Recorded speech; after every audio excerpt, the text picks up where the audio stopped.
Continuando aqui. Então, Isaías 61, como nós estávamos falando. Está escrito lá. Eu acho que eu acabei fechando aqui a Bíblia. Isaías 61.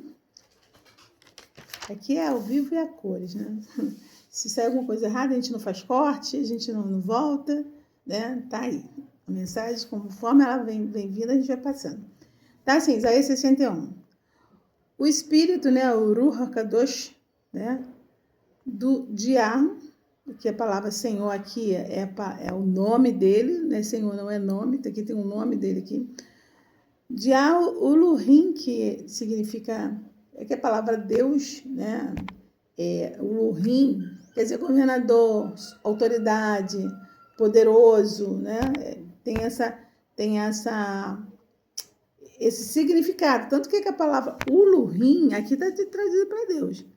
Mas tem parte que também a palavra Ulurim é traduzida para juízes. E aí? Aí por que lá não é traduzido para Deus? E aqui traduzido para Deus, né? Então, porque é um título, né? E Deus, na realidade, vem de Zeus, né? Que, na realidade, é um nome que vem do pagão. Então, já vendo que algumas coisas não estão bem colocadas, ou mal intencionadas, modificadas, né? Mas vamos lá. O Ruach HaKadosh, o Espírito de Yahweh, o Lurim, está sobre mim. Aqui, Isaías Shayahu, profetizando, né? Faz uma promessa, uma profecia, da chegada do Mashiach. Porque me ungiu para pregar boas novas aos quebrantados.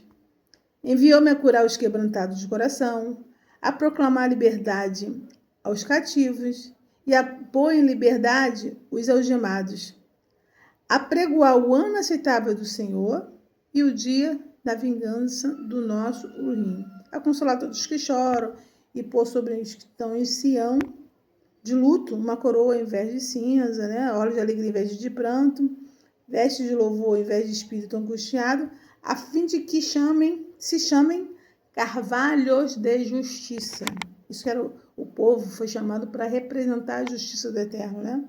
Essa foi a aliança, quando fala para chamar Abraão, fala assim, você vai ordenar os seus filhos depois de ti, os filhos dos filhos, para que andem no meu caminho, guardem os meus mandamentos, né? Então, tinha uma direção. E continua, mas vamos lá, vamos para Lucas, capítulo 4. Capítulo 4, versículo 16 ao 21. Tá assim, ó.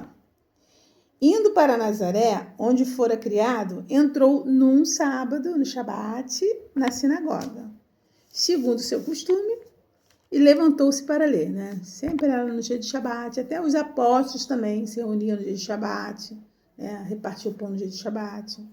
Era esse dia, continua sendo o Shabat como dia do Senhor. Então lhe deram o livro do profeta Isaías. E abrindo-se o livro, né, não era essa coletânea que a gente tem, né? Isso aqui foi montado. Era o livro de um profeta, o livro do outro, né? E deram o livro de Isaías para ele. E abrindo o livro, achou o lugar onde estava escrito, que é Isaías 60 e 61. Apesar que não tinha capítulos assim, né? Mas, vamos lá, Isaías 61. Ele começa a falar. O Espírito de Yahweh está sobre mim.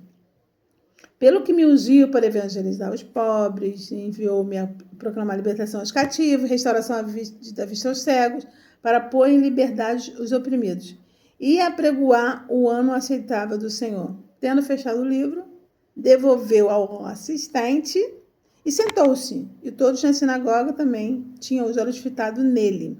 Então passou Yahushua Jesus a dizer-lhes: hoje se cumpriu as escrituras que acabais de ouvir. Então, ele leu Isaías 61.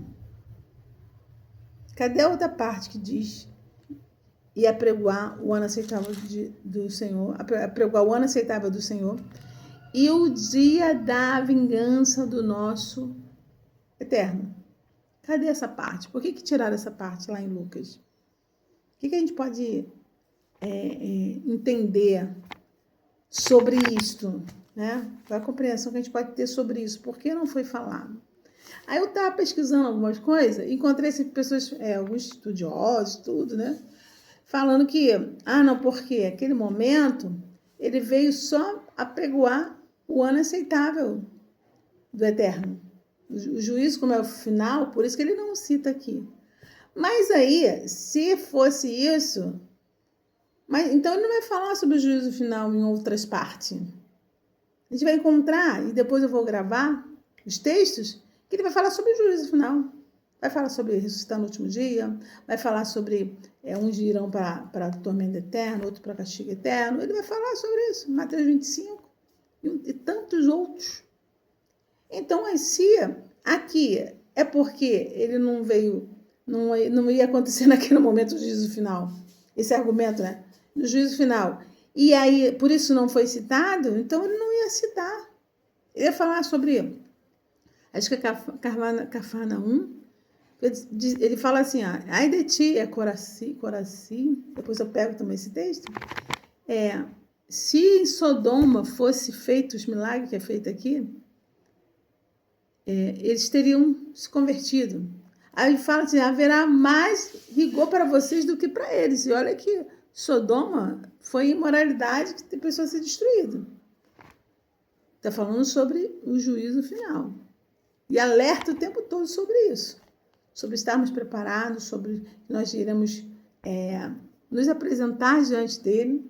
Então, por que aqui nessa parte foi retirado? Será que se perdeu na hora de fazer as cópias? E aí os copistas, né? Não acabou não acrescentando, não chegou até eles, mas chegou Isaías, né? Se chegou Isaías e Isaías está ali completo, por que essa parte não foi mexida?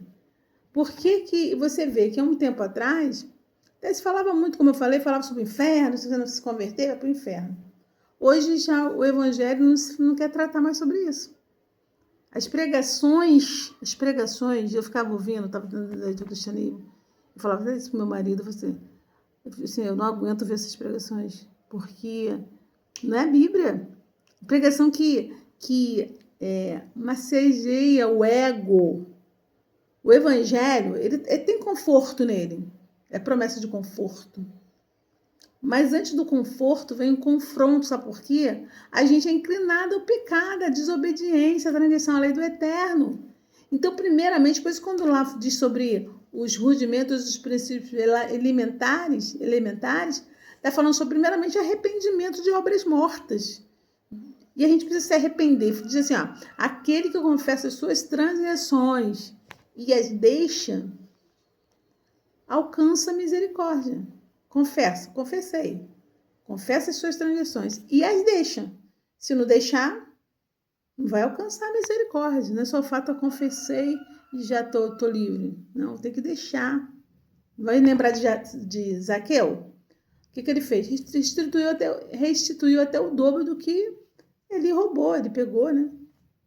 Então, é uma mudança de caráter. Então, antes do conforto, vem um confronto. E às vezes até vem junto, a gente está sendo confrontado, confortado, né? Para a gente poder seguir. Sabe, diz lá em 1 Coríntios 10, 13, que não vem tentação senão humana, mas fiel é o eterno. A gente costuma ver a fidelidade do eterno. Deus é fiel quando tem um milagre, quando recebe uma bênção, né? Assim, né? Deus é fiel. Mas as pessoas não proclamam Deus é fiel, porque o eterno é fiel porque eu passei por uma luta de guerra espiritual, mas eu consegui vencer essa luta dentro de mim, eu consegui tirar o egoísmo, eu consegui praticar coisas corretas, eu consegui praticar a sua lei, os seus mandamentos. A gente não se prega isso, né? O Deus é fiel só quando se fala de algum milagre. Então, a importância de entender nesse texto que quando fala assim, que ele é fiel para não deixarmos ser tentado além, então ele deixa de ser tentado, ser provado, além do que nós possamos suportar. E pelo contrário, também, tudo bem, Luiz? Também nos dá livramento para que possamos suportar, nos dá escape para que possamos suportar. A fidelidade dele de permitir até onde que eu posso ir. Aí a gente vai ver Jó, não permitiu Jó ser provado? Permitiu, sabia? Mas você vai ver que não permitiu a Pedro. Pedro, não permiti. Satanás queria se andar com a tua vida, mas eu não permiti, porque você ia desfalecer. Então, é a fidelidade dele em saber que eu posso vencer todas as coisas. Quando diz, o Eterno é o meu pastor, de nada tenho falta, de nada. Ele me completa, mesmo com dificuldade, eu consigo ter força nele para vencer. Então aqui, a questão, né, do juízo, voltando ao juízo final, por que não está se falando? Eu vou depois separar os textos, como eu falei, vou mostrar a questão de como isso é falado sobre o juízo final. Primeiro da ressurreição dos mortos, porque há uma sequência. Antes do juízo final, a primeira ressurreição dos mortos. Não tem. Tanto é que, primeiro, você não se batiza sem antes se arrepender.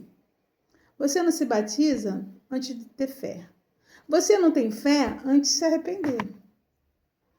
Depois vem a imposição de mãos. Então, assim, tem uma sequência aí que vai mostrar que é maturidade, você vai crescendo. Então, e hoje nós precisamos falar muito mais sobre isso. O mundo está entrando em um caos terrível. Mas por que se afastaram da lei do Eterno? Com o Eterno não se brinca. Ele vai permitindo, tipo vai dando corda, né? Vamos dizer essa expressão. Mas vai chegar o momento do dia da vingança dele. Diz lá em Apocalipse que ele vai destruir os que destroem a terra. E ainda tem isso. Que a terra vai ser destruída. Não. Se a terra vai ser destruída, por que o Eterno ia se incomodar dos que estão destruindo a terra? Se a terra vai ser destruída. Não é bem isso, não. Até porque, se ler lá em Apocalipse 20, que é uma outra coisa que não, as denominações, o cristianismo não te incentiva a ler escrituras, nem se fala muito de Apocalipse. É muito difícil. E é um texto atual para nós, né? Foi escrito para nós, que é para o nosso tempo. E vai dizer lá que primeiro que vai ter o juízo final e que a gente precisa estar buscando conhecimento para conseguirmos vencer as dificuldades. E uma outra coisa, a gente não sabe, ninguém sabe o dia, a volta do Mashiach, mas a gente vai vendo pelos sinais. O Apocalipse também é um mapa, né? Você vai acompanhando, ó, tem 7 selos, tem 7 trombetas, a igreja sobe na última trombeta, depois vem as taças, né? Caiu aqui. Aí tem a última taça, as 7 últimas taças. Então tem um segmento, está escrito ali à toa, gente. Está escrito ali só para estar, ou é para a gente entendermos, né? Então é isso. Então,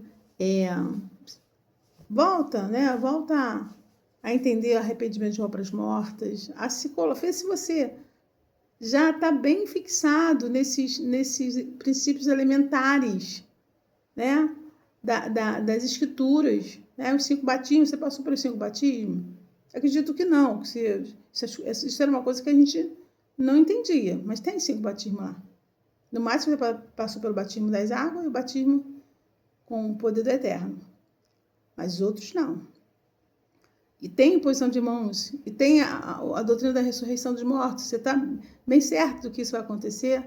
Ah, tá, uma coisa que eu estava falando, que acabou agora, me lembrei que está falando de Apocalipse, que a terra não será destruída. Quem falou que a terra, Jesus volta, a terra vai ser destruída? Não está isso na Bíblia de jeito nenhum. Vou gravar um outro para não ficar tão grande esse.